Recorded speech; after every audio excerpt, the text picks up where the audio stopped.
प्रदेश के मुख्यमंत्री योगी आदित्यनाथ ने अन्य बीजेपी नेताओं के साथ भारतीय जनसंघ के संस्थापक श्यामा प्रसाद मुखर्जी को उनकी पुण्यतिथि पर श्रद्धांजलि अर्पित की। इस अवसर पर उन्होंने कहा कि आज भारत माता की महान सपूत भारतीय जनसंघ के संस्थापक अध्यक्ष डॉक्टर श्यामा प्रसाद मुखर्जी की पावन पुण्यतिथि है। आज ही के दिन 1953 में डॉक्टर श्यामा प्रसाद मुखर्जी ने अखंड भारत के लिए बलिदान दिया था। स्वतंत्र भारत में कैबिनेट मंत्री के रूप में उन्होंने देश को अपने विजनरी नेतृत्व में लाभान्वित करके देश की औद्योगिक नीति तय करने में बड़ी भूमिका निभाई। उन्होंने आज़ादी के तत्काल बाद राष्ट्रीय एकता और अखंडता के साथ किए जा रहे खिलवाड़ को देखते हुए इस्तीफा दिया और भारतीय जनसंघ के पहले अध्यक्ष के रूप में देश में एक नई राजनीतिक शुरुआत को आगे बढ़ाया था।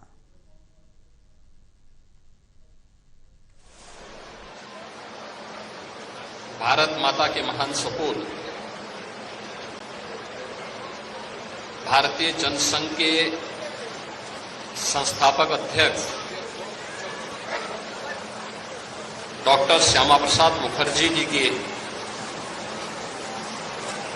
पावन पुण्यतिथि है।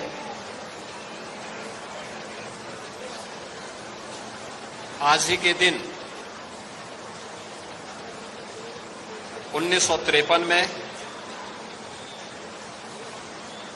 डॉक्टर श्यामा प्रसाद मुखर्जी जी ने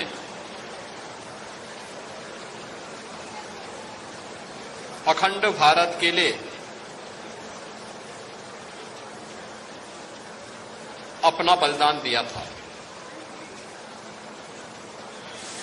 डॉक्टर श्यामा प्रसाद मुखर्जी जी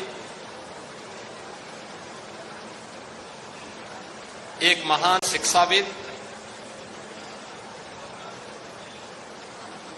महान स्वतंत्रता संग्राम सेनानी,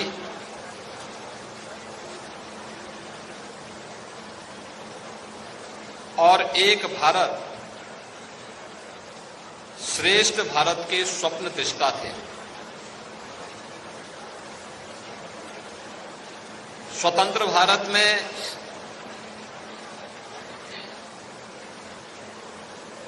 कैबिनेट मंत्री के रूप में उन्होंने देश को अपने विजनरी नेतृत्व से लाभान्वित करके देश की औद्योगिक नीति को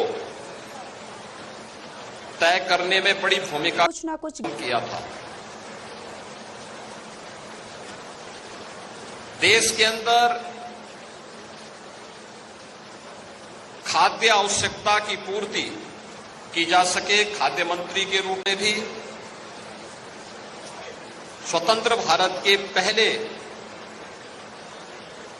मंत्री के रूप में उन्होंने एक बड़ी भूमिका का निर्वहन किया था। उन्होंने केंद्रीय कैबिनेट से पंडित नेहरू के नेतृत्व की सरकार के द्वारा आजादी के तत्काल बाद राष्ट्रीय एकता और अखंडता के साथ किए जा रहे खिलवाड़ को देखते हुए उन्होंने इस्तीफा दे दिया था।